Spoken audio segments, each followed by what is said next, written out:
আল্লাহর নবী সাল্লাল্লাহু আলাইহি ওয়াসাল্লাম বলছিলেন, এই দুনিয়াতে যা কিছু আছে পুরা দুনিয়াতে, তার মধ্যে আমার তিনটা জিনিস পছন্দ। কয়টা ভাই? এক নাম্বার সালাহ, এক নাম্বার নামাজ। এটা আমার চোখের শীতলতা।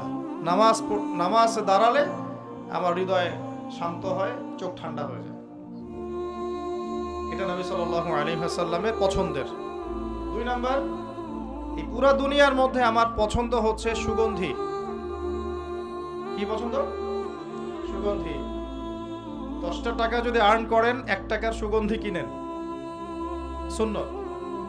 সুগন্ধি সাথে রাখতে হয়, ব্যবহার করতে হয়, মনটাও ভালো থাকবে। আর সুগন্ধি বেশি ইউজ করলে রোগ ব্যাধিও কম হয়।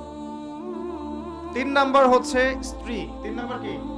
স্ত্রী। স্ত্রীরা আমার পছন্দ। নবী সাল্লাল্লাহু আলাইহি ওয়াসাল্লামের এই 3টা জিনিস পৃথিবীতে পছন্দ ছিল।